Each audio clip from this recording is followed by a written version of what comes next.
नमस्कार। शुरुआत करते हैं बड़ी खबर के साथ। बढ़ रहा है कोरोना का संकट। यूपी में आज 18 नए मामलों की पुष्टि हुई है। यूपी में कोरोना पॉजिटिव की संख्या 296 पहुंच चुकी है। केजीएमयू ने 18 नए मामलों की जानकारी दी है। 6 लखनऊ, 8 सीतापुर, 2 आगरा में नए मरीज सामने आए हैं।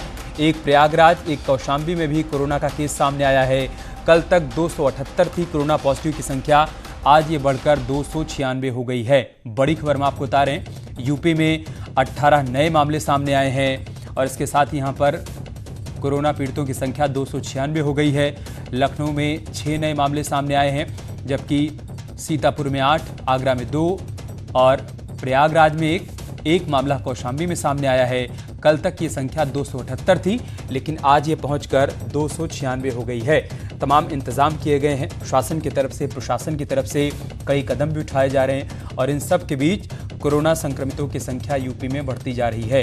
संवाददाता अलाउद्दीन हमारे साथ जुड़ चुके हैं। अलाउद्दीन, क्या जानकारी, क्या अपडेट है आपके पास? देखिए, आज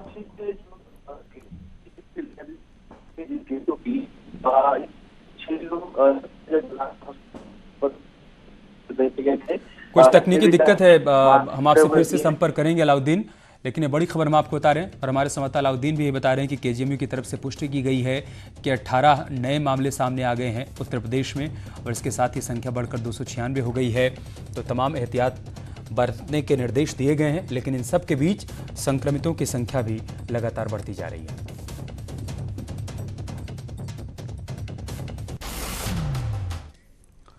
और बात करते एक और बड़ी खबर की। कोरोना पर पीएम मोदी की बड़ी बैठक होने वाली है। 12 बजे पीएम मोदी बैठक करेंगे। कोरोना पर आगे की तैयारियों पर चर्चा होनी है। वीडियो कॉन्फ्रेंसिंग के जरिए बैठक होनी है।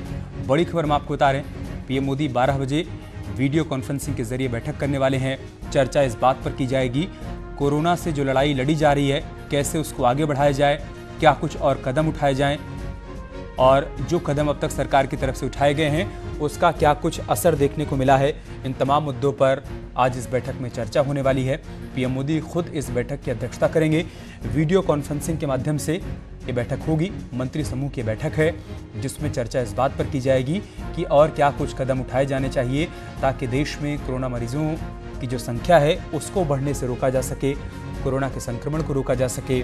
साथ ही साथ स्वास्थ्य सेवाओं को कैसे और सक्षम बनाया जाए कोरोना से इस लड़ाई में, इस बात पर भी मंथन किया जाएगा। इसके अलावा कोरोना पर 10 बजे सीएम योगी भी बैठक करेंगे। जमातियों पर कार्रवाई का अपडेट भी लेंगे। कोरोना से निपटने की तैयारियों पर रिपोर्ट लेंगे। लॉकडाउन के बाद की तैयारियों की समीक्षा भी की जाएगी। 11 समितियों के अध्यक्ष भी इस बैठक में मौजूद रहेंगे। तो सीएम योगी भी 10 बजे बैठक करने वाले हैं। लगातार उनकी तरफ से बैठक की जा रही है। इस बैठक में समीक्षा की जाती है कि कोरोना को लेकर जो कुछ कदम उठाए गए हैं उसका क्या कुछ व्यापक असर देखने को मिल रहा है और क्या कुछ आगे कदम उठाए जाने चाहिए। और आज की इस बैठक में सीएम योगी जमातियों पर अब तक जो कार्रवाई हुई है उसका अपडेट लेंगे। साथ ही साथ कोरोना से निपटने की तैयारियों की रिपोर्ट भी लेंगे और लॉकडाउन के बाद तैयारियों की समीक्षा भी करेंगे। यानी लॉकडाउन का सख्ती से पालन हो रहा है या फिर कहीं पर लॉकडाउन का उल्लंघन किया जा रहा है, इस बात की भी उनकी तरफ से समीक्षा की जाएगी। 11 समितियों की जो अध्यक्ष हैं वो भी इस बैठक में मौजूद रहेंगे, जो कि फीडबैक देंगे सीएम योगी को कि सरकार की तरफ से उठाए गए कदमों का क्या कुछ असर अब तक देखने को मिला है। और एक बड़ी खबर शामली से, जहां पर कोरोना के 5 नए मरीज सामने आए हैं। सभी कोरोना पॉजिटिव मरीज त्रिपुरा के रहने वाले हैं। जिले के डीएम ने सभी नए मरीजों के बारे में जानकारी दी है। ये सभी मरीज तबलीगी जमात से जुड़े हुए हैं और निजामुद्दीन मरकज में शामिल हुए थे। वहां से आकर जिझाना में रह रहे थे। सूचना पर पहुंची पुलिस ने 14 लोगों को क्वारंटाइन किया था, जिनमें से 5 लोगों की रिपोर्ट पॉजिटिव आई है।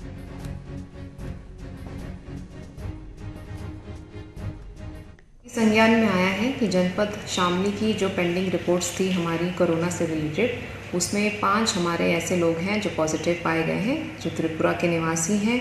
उनको 31 तारीख से इंस्टीट्यूशनल क्वारंटीन करा गया था। सीएमओ साहब अपनी मेडिकल टीम लेके रवाना हो गए हैं।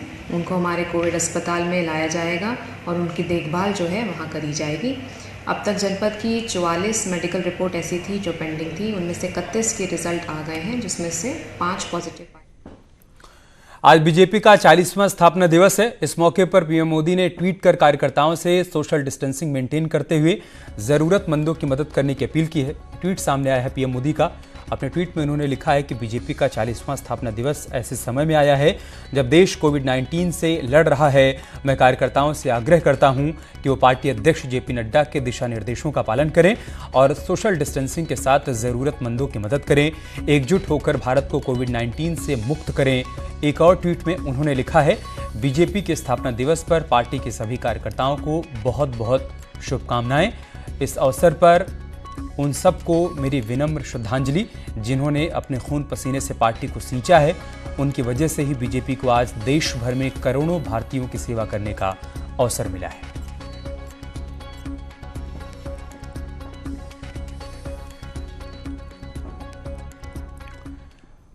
और बीजेपी के स्थापना दिवस पर सीएम योगी ने भी 2 ट्वीट किए हैं।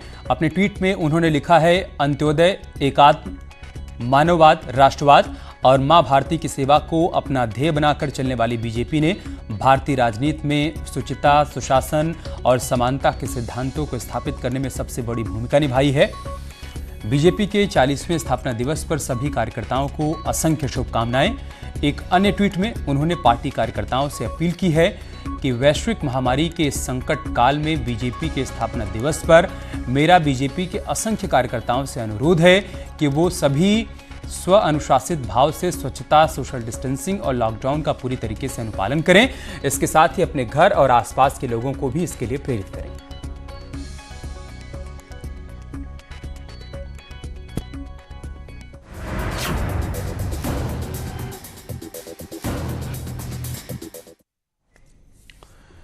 आगे बढ़ते हैं। आज लॉकडाउन का 13वां दिन है। लखनऊ में सड़कों पर सन्नाटा पसरा हुआ है, लेकिन कुछ लोग इस दौरान भी सड़कों पर निकल रहे हैं, जिन पर पुलिस कार्रवाई भी कर रही है और उनके चालान काट रही है। वहीं पिछले 12 दिनों में लखनऊ में 17 कोरोना पॉजिटिव मामले अब तक सामने आए हैं। 13वें दिन राजधानी में कैसे हालात बने हैं, इस बात की जानकारी दे रहे हैं हमारे संवाददाता प्रशांत तिवारी।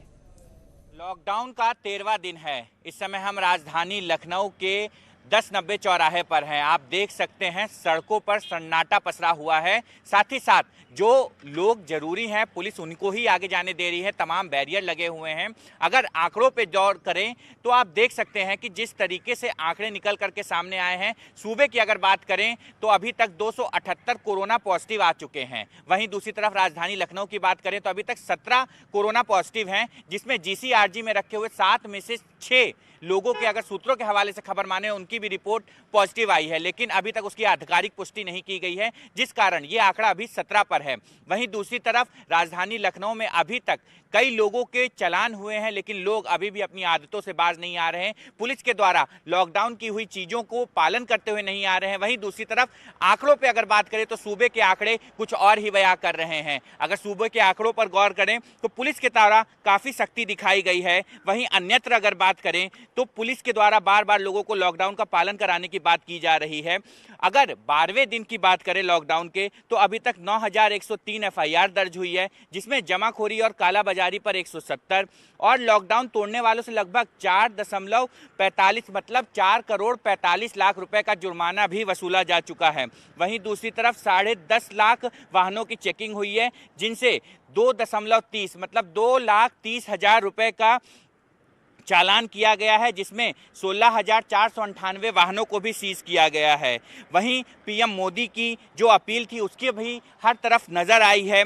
पुलिस कमिश्नर की बात करें तो उनके आवास पर रोशनी थी, समस्त अधिकारियों के आवास पर रोशनी थी। पूरे सूबे में अगर बात करें तो सूबे में रोशनी की जो छटा दिख रही थी वो एकदम अलौकिक थी। ऐसे में जहां पीएम मोदी की अपील का तो लोगों पे असर दिखा है, लेकिन लॉकडाउन तोड़ने वाले अभी भी पुलिस उनके साथ सख्ती से निपट रही है। जो लोग अनावश्यक घरों से निकल रहे हैं पुलिस ने भी उनको डोर टूक कर दिया है कि हम उनसे सख्ती से आएंगे और समस्त कानूनी कार्रवाई उनके ऊपर करेंगे। ऐसे में देखना यह होगा कि ये लोग कब अपने घरों से निकलना बंद करेंगे, वह सरकार की इस मुहिम में भागीदार होकर खुद भी स्वस्थ रहेंगे और लोगों को भी सुरक्षित रखेंगे। कैमरा पर्सन गुलजार के साथ 1090 से प्रशांत पांडे, न्यूज 18 लखनऊ।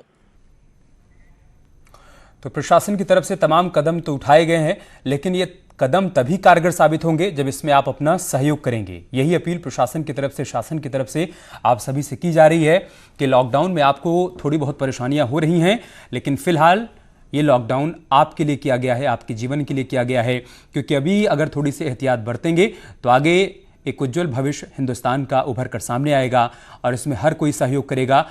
तो इस लड़ाई से जीत मिलने में हम सभी को मदद मिलेगी और एक दिन ऐसा ज़रूर आएगा जब कोरोना का खात्मा होगा। लेकिन बहुत ज़रूरी है कि प्रशासन की तरफ से जो भी गाइडलाइंस जारी की गई हैं आप उनका पालन करें, सोशल डिस्टेंसिंग मेंटेन करें, बहुत ज़रूरी है, तभी घर से बाहर निकलें, अन्यथा लॉकडाउन का घर में रहकर ही पालन करें। और न्यूज़ 18 भी लगातार आप सभी से यही अपील कर रहा है कि स्टे होम, आप अपने घर में रहिए, सुरक्षित रहिए, दूसरों को भी सुरक्षित रखिए। और उत्तर प्रदेश के अलग अलग जिलों में प्रशासनिक टीम पूरी तरीके से मुस्तैद है। हर किसी तक हर संभव मदद पहुंचाने का प्रयास भी प्रशासन की तरफ से किया जा रहा है।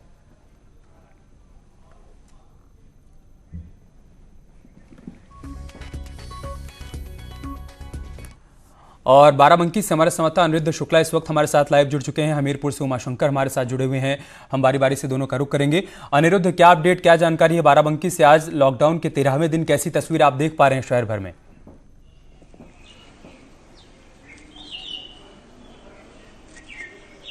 दिन है आज, और अभी की बात करी जाए तो जिला प्रशासन की तरफ से जितने भी इंतजाम किए थे उसमें कहीं ना कहीं उसका पालन जो है वो स्थानीय लोग कर रहे हैं।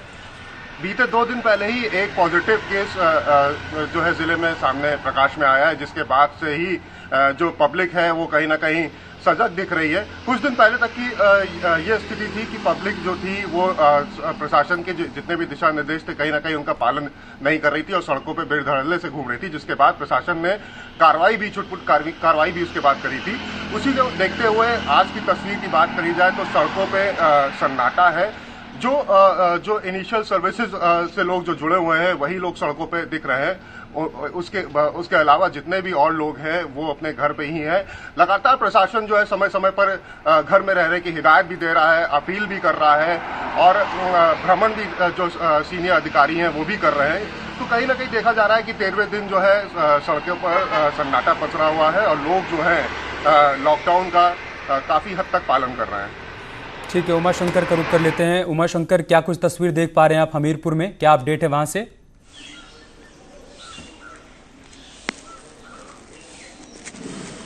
हामिद नदी, मैं बता देना चाहता हूं आज लॉकडाउन का 13वां दिन है। यहां की पीएम मोदी की जो अपील है और लॉकडाउन का जो गाइडलाइन जारी की है उसके आधार पर यहां पर बहुत असर देखने को मिल रहा है। लोग उसका अच्छा सा पालन कर रहे हैं। और अगर आंकड़ों की बात की जाए तो विदेश से आने वालों की संख्या यहां पर 21 थी, जिसमें 4 लोगों का चेकअप मेडिकल कराया गया। रिपोर्ट हालांकि निगेटिव आई है। 2 जमाती थे, उनकी रिपोर्ट भी निगेटिव आ चुकी है, लेकिन क्वारंटाइन किया गया है। 19 लोगों को लगातार निगरानी में रखा गया है। ऐसी बात की जाए जो अन्य प्रांतों से लोग यहाँ पर आए थे वो 8000 के आसपास हैं, जिनका भी मेडिकल चेकअप कराया गया है और उनको भी क्वारंटाइन किया गया है। लगभग देखा जाए तो यहाँ पर लॉकडाउन का असर साफ देखने को मिल रहा है। जिला प्रशासन मुस्तैद है, चारों तरफ मॉनिटरिंग की जा रही है, पुलिस लगा दी गई है। बाहर से आने वालों की पूरी तरीके से रोक लगाई जा चुकी है।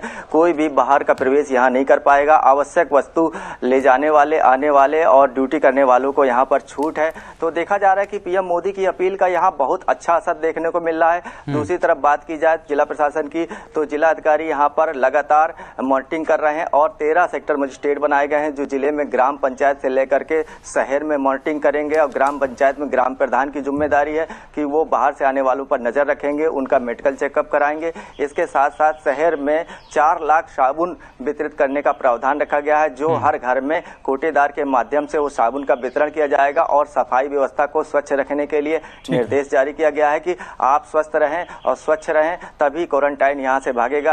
और निश्चित तौर पे यहाँ पर देखा जा रहा है जो पुलिस का रवैया है वो काफी अच्छा है। जो बाहर निकलने वाले घरों से उनको भी रोका जा रहा है। और ये अच्छी बात है। बहुत शुक्रिया आप दोनों का हमारे साथ जुड़ने के लिए, उमाशंकर और अनिरुद्ध, तमाम जानकारी हम तक पहुंचाने के लिए। लॉकडाउन को लेकर यूपी सरकार और प्रशासन दोनों ही सख्त हैं। इस दौरान नोएडा प्रशासन ने ड्रोन कैमरे से इलाकों की निगरानी की। नोएडा पुलिस के ड्रोन से ली गई तस्वीर से साफ है कि सड़कों से गाड़ियां एकदम ही नदारद हैं, सड़कें पूरी तरीके से सुनसान हैं। ड्रोन कैमरे की मदद से नोएडा पुलिस ने सेक्टर 16 और सेक्टर 62 के इलाके का जायजा लिया।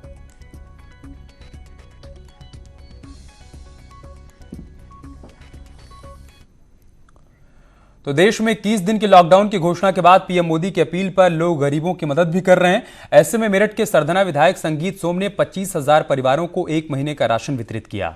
इस मदद से सीधे 1 लाख लोगों को राहत मिली है। ये सब उन्होंने सोशल डिस्टेंसिंग को मेंटेन करते हुए किया।